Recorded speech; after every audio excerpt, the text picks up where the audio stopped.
IPO में जो पैसे रेज होते हैं वो कंपनी के ग्रोथ में कम, इन्वेस्टर्स को रिटर्न करने के लिए ज्यादा होता है। तो ये आईपीओ राउंड शायद मस्ती वाला राउंड है। It is to fool the public supposedly and try to make money only for investors. मैं हमेशा कहता हूं कि जब भी आप बिजनेस स्टार्ट करते हो आपके पास नॉलेज और कनेक्शन होना बहुत ज्यादा जरूरी है। आपका पर्सनल क्रेडिबिलिटी बहुत इंपॉर्टेंट है। अगर आपका क्रेडिबिलिटी है, नॉलेज है, तो डे वन पे लोग आपको सपोर्ट करेंगे। Look guys what has happened in this. जब उन्होंने कंपनी फॉर्म किया तब डे वन पे ही फायरसाइड वेंचर्स एक छोटे ग्रुप ने उनको सीड कैपिटल दिया कि आपको रिसर्च करना है, आपको इनोवेशन करना है, ये लीजिए $125,000। तो ये छोटा सा अमाउंट भी उनको डे वन पे मिला। And that is why all the people जो यहां पे एंटरप्रेन्योर्स है या स्टार्टअप एस्पायरर्स है, मेक श्योर कि आप अपने नॉलेज, कनेक्शंस, क्रेडिबिलिटी पे काम करो कि डे वन पे ही आपको इनिशियल फंड फॉर रिसर्च मिल जाए, फॉर लॉन्चिंग मिल जाए। फिर ओवर टाइम शिल्पा शेट्टी ने 2018 में जब इन्फ्लुएंसर बनी तब शिल्पा शेट्टी ने भी इन्वेस्ट किया ये कंपनी में, और रिसेंट उनका लास्ट इन्वेस्टमेंट था 2022 के स्टार्ट में। अगर ये आपको फिगर देख रहा है तो दिसंबर 2021 जनवरी 2022 में दुनिया की one of the famous investors Sequoia capital ने कंपनी में इन्वेस्ट किया, और तभी ये कंपनी का वैल्यूएशन अप्रोक्सीमेटली $1.2 बिलियन था। तो 2022 में this was the first D2C, ये जो 2022 है इसमें फर्स्ट D2C ब्रांड बने ये लोग ने, और तभी इनको यूनिकॉर्न स्टेटस मिला। So they were declared a unicorn in 2022 beginning जब सेक्वा कैपिटल ने इनमें इन्वेस्ट किया। ये इनके इन्वेस्टमेंट के जर्नी है, 7 राउंड्स हुए हैं और अब तक अप्रोक्सीमेटली $110 मिलियन उन्होंने पैसे रेस किए हैं। Maximum of the funds has gone in marketing. अब समझते कि ये इतना अच्छा सक्सेस स्टोरी है, इनका ग्रोथ भी अच्छा है, इनका फाइनेंस भी देखते हैं तो growth is aspiring, it is mind boggling कि लास्ट 3 साल में और 2022-23 ये जो फाइनेंशियल ईयर 2023 उसके 6 महीने का परफॉर्मेंस हम देखेंगे तो growth has kept on growing. आप देखो 2021 में उनका टर्नओवर 470 करोड़ था, 2022 में ऑलमोस्ट 1000 करोड़ पे पहुंच गए, 964 करोड़ पे वो लोग पहुंच गए हैं। और एक्सपेंसेस जो पागलों जैसा 2021 में कर रहे थे, ऑलमोस्ट 1800 करोड़ एक्सपेंस, उसको हाफ कर लिया और यहां पे ग्रोथ मेंटेन किया है। ये ग्रोथ उन्होंने मेंटेन किया है for the first time in their history. 2016 में जब वो फॉर्म हुए तब से लेके आज तक उन्होंने फर्स्ट टाइम प्रॉफिट बनाया 2022 में ऑफ अप्रोक्सीमेटली 14 करोड़। ये प्रूव हो गया कि आज इनका मॉडल प्रॉफिटेबल है, स्केलेबल है, ब्रांड बन चुका है, लोगों ने एक्सेप्ट किया है। इतना सेल्स है, इमेजिन करो, ऑलमोस्ट 960 करोड़ ऑफ सेल, यानी इतने लोगों ने इसका प्रोडक्ट एक्सेप्ट किया है क्यों, ये ब्रांड में दम है। लेकिन इन्होंने फिर प्लान किया कि अब हम आईपीओ जाते हैं, और वहां पे पूरा कंट्रोवर्सी और बवाल चालू हो गया। समझते हैं कैसे। फाइनेंशियल स्टोरी तो अच्छा है, तो आज के तारीख में भी वरुण अलग और गजल अलग own approximately 44% of the company. Majority company उनके पास ही है। शिल्पा शेट्टी के पास बहुत ही छोटा शेयर्स है इन परसेंटेज वैल्यू, और सेक्वा कैपिटल जिसने सबसे बड़ा इन्वेस्टमेंट किया है लास्ट राउंड पे, उसके पास 21% है। अब क्या होता है कि 2016, 17, 18, 19 में जिसने भी इन्वेस्ट किया अब वो उनको प्रेशर कर रहे हैं कि अब हमें एग्जिट दो, हमने जो इन्वेस्ट किया हमको रिटर्न दो। तो आईपीओ से बेटर और कोई रिटर्न्स नहीं है। आईपीओ में कंपनी का वैल्यू बहुत बड़ा हो सकता है, बट कंट्रोवर्सी का यही पॉइंट था।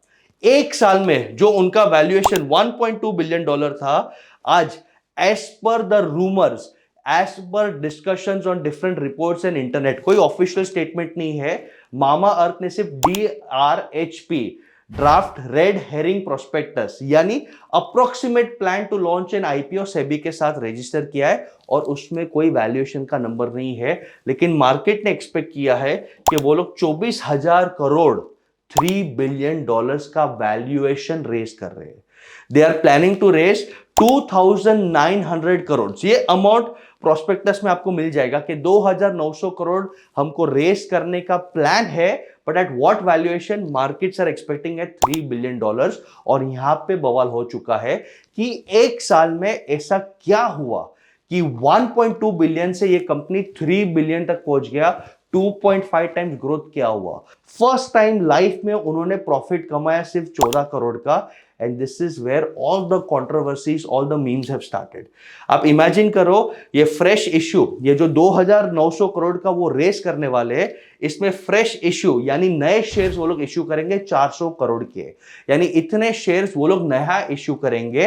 एंड ओएफएस, ये समझना बहुत जरूरी है, ऑफर फॉर सेल। ओएफएस का मतलब जो एग्जिस्टिंग शेयर होल्डर्स है, ये लोग जो एग्जिस्टिंग इन्वेस्टर्स है वो अपना शेयर बेचेंगे और ये पैसा उनको मिलेगा, ये कंपनी में नहीं आएगा। सो 2500 crore, 47 million shares for 2500 crore, ये आईपीओ के थ्रू उन्हें पैसा मिलेगा। और ये 2500 करोड़ मामा अर्थ में नहीं आएगा, ये 2500 करोड़ इन्वेस्टर्स को उनका रिटर्न मिलेगा। शिल्पा शेट्टी ने, गजल अलग ने, वरुण अलग ने, फायरसाइड वेंचर्स, टेलरिस, ये जितने भी लोग हैं उनको हैंडसम रिटर्न्स मिलेंगे। और एनालिस्ट यही बूमाबूम कर रहे हैं कि 2900 करोड़ में से 2500 करोड़ सिर्फ इन्वेस्टर्स के पास जा रहा है। तो ये आईपीओ राउंड शायद मस्ती वाला राउंड है। It is to fool the public supposedly and try to make money only for investors. और ये जो 400 करोड़ वो लोग रेस करेंगे, जो कंपनी में आएगा, वो 400 करोड़ का प्लान क्या है? 400 करोड़ का प्लान बहुत सिंपल है। वो लोग वो पैसे मार्केटिंग में डालेंगे, वो पैसे अपने एक्सक्लूसिव ब्रांड आउटलेट्स, अपने एक्सक्लूसिव स्टोर्स खोलने में डालेंगे। And most importantly inorganic growth के लिए। What is inorganic growth? Acquisitions. Mamaearth के पूरे जर्नी में उन्होंने बी ब्लंट को अक्वायर किया। B Blunt is a chain of salons. और बी ब्लंट को क्यों अक्वायर किया? क्योंकि वो उनका इंटेंशन है कि अब उन्हें हेयर प्रोडक्ट्स में, सलून प्रोडक्ट्स में भी जाना है। फिर इसके अलावा वो लोग ने मॉम एस्प्रेसो को भी अक्वायर किया, डॉक्टर खेर्स को भी अक्वायर किया, यानी अच्छे अच्छे ब्रांड्स को भी अक्वायर किया जहां पे उनको स्किन केयर पता चले, मॉम्स ब्लॉगिंग कंटेंट पता चले। तो अभी उनको और फास्ट ग्रो करना है, कंपनीज को खरीदना है, और खरीदने के लिए उनको ये 400 करोड़ का पूल काम आएगा। So marketing, exclusive store outlets and acquiring companies for faster growth, ये इनका प्लान है। बट अब मार्केट बूमा बूम क्यों कर रहा है? इमेजिन करो, आपका सिर्फ टर्नओवर है 960 करोड़ और आप अपना वैल्यूएशन सपोजिटली बता रहे हो 24,000 करोड़। तो यहां पे लोग बहुत चिल्ला रहे कि how can you be 25 times of the turnover. आपका वैल्यूएशन, यूजुअली इंडस्ट्री प्रैक्टिस होता है कि ये जो 25x सपोज वैल्यूएशन है, industry practice is maximum 5x, कि 5x से ज्यादा अगर आपको वैल्यू मिल रहा है तो उसका मतलब you are fairly valued. 25 times means you are highly overvalued. और अब पीई रेशियो समझते हैं दोस्तों। What is P E ratio? First time life में उन्होंने 14 करोड़ का प्रॉफिट कमाया है और ये 14 करोड़ के प्रॉफिट के बेसिस पे वो अपने आप को 24,000 करोड़ का कंपनी बोल रहे हैं, which is approximately 1600 times. This is crazy. इसका डिटेल्स हम देखेंगे। तो अब लोगों को लग रहा है कि ये जो आईपीओ राउंड है, ये कंपनी का ग्रोथ स्टोरी तो कैप्चर कर रही है, उनको जो ब्रांड कल्ट स्टेटस मिला शार्क टैंक में वो कैप्चर कर रहा है, बट मेनली जो अर्ली स्टेज इन्वेस्टर्स थे उनको एग्जिट मिलेगा। और रिटेल इन्वेस्टर्स फोमो में, फियर ऑफ मिसिंग आउट, नहीं अच्छा कंपनी ले लेते, ये चक्कर में शायद फंस जाए, इन्वेस्ट करे और उनका पैसा आगे बढ़े। बट सोशल मीडिया में इतना बवाल हो चुका है, कुछ डिटेल एनालिसिस करते हैं क्या बवाल हुआ है। If I see PE ratio, profit earnings ratio, Mamaearth का अप्रोक्सीमेटली 1600 है अप्रोक्सीमेटली, और बाकी companies in this industry, Nykaa जो एक ऑनलाइन एग्रीगेटर है उसका भी हाई वैल्यूएशन है, उसका भी मार्केट प्राइस गिर चुका है, शेयर प्राइस गिर चुका है, उसका भी 960 है। तो इससे ऑलमोस्ट डबल है। और stable companies in the industry like HUL, like Marico, जिनका डिस्ट्रीब्यूशन चैनल है, जिनके पास ज्यादा टीम साइज है, ज्यादा स्टोर प्रेजेंस है, ज्यादा लॉजिस्टिक्स है, उनका भी price to earnings ratio is 51 and 63। तो ये कंपैरिजन से हमें लगता है कि this is highly aggressively overvalued. कहीं ना कहीं मार्केट उन्हें फोर्स करेगा करेक्ट करने के लिए, प्लान चेंज करने के लिए। पीई रेशियो का वापस सिंपल मीनिंग समझाता हूं, that to earn 1 rupee of profit, how much price are you willing to pay. तो मैरिको का 1 रुपया प्रॉफिट कमाने के लिए लोग 50 रुपया देने के लिए रेडी है, कि 50 रुपीज देने के लिए रेडी है। तो अप्रोक्सीमेटली मामा अर्थ के लिए क्या वो 1600-1700 टाइम्स देंगे? क्वेश्चन मार्क है। मामा अर्थ का और एक एनालिसिस हम देखते हैं। Mamaearth is a marketing and brand company, और एक इंपॉर्टेंट मेट्रिक है रिटर्न ऑन मार्केटिंग, या डिजिटल टर्म्स में हम इसे कहते हैं ROAS। ये ROAS क्या है? Return on advertising spend. Mama earth ₹1 marketing में स्पेंड करता है और उससे टर्नओवर मिलता है अप्रोक्सीमेटली 2.4 से 2.5 टाइम्स।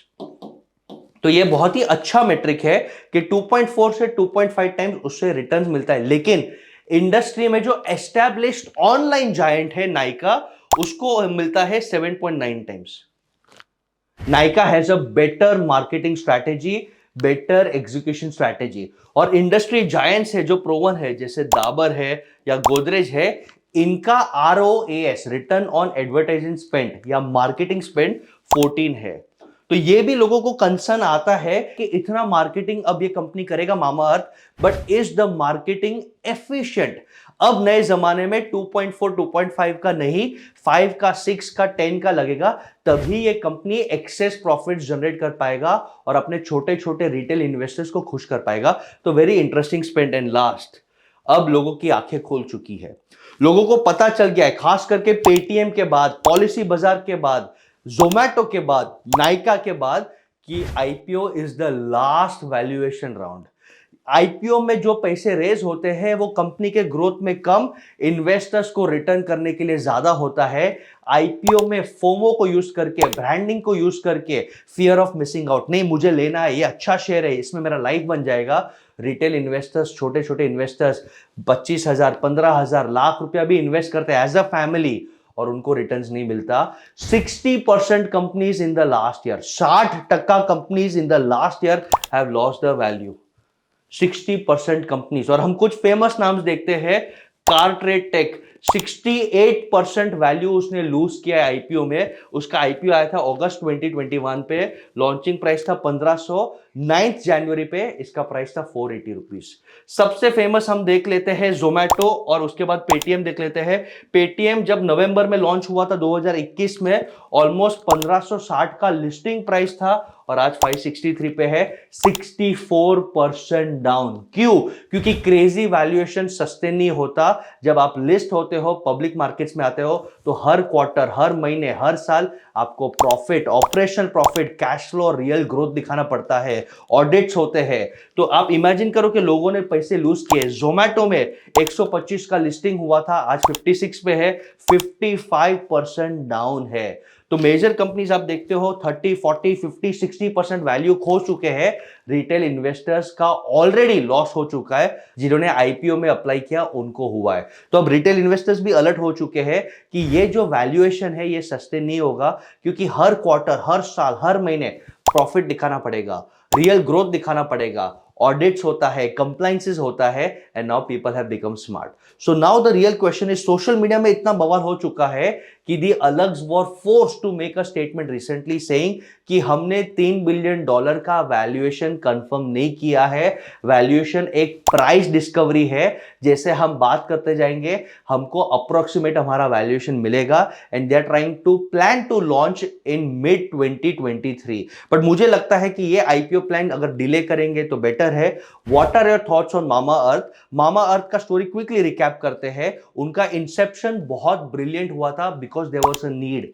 सेकेंड, उनका वैल्यू प्रपोजिशन बहुत ही अमेजिंग था कि नेचुरल, सेफ, अफोर्डेबल। ये अगर हम मदर्स को पिच करेंगे तो मदर्स प्रोडक्ट एक्सेप्ट कर लेंगे। थर्ड, डिस्ट्रीब्यूशन स्ट्रैटेजी, मार्केटिंग बहुत स्मार्ट था। Only going D2C, using influencer, celebrity for brand building, community engagement, mothers engagement किया। और फोर्थ, अब ग्रोथ के चक्कर में वो एक्सक्लूसिव ब्रांड आउटलेट्स, रिटेल में जा रहे हैं, मार्केटिंग में और स्पेंड कर रहे हैं। बट आईपीओ जब निकालना चाह रहे हैं तो मुझे पर्सनली लगता है कि अगर $3 बिलियन का या इवन $2 बिलियन का वैल्यूएशन आ रहा है तो it is going to be very very tough. What are your thoughts? Put it in comments. और ऐसे ही amazing content to keep learning strategies, to keep learning finance and for your business growth and success, follow Bashish gala.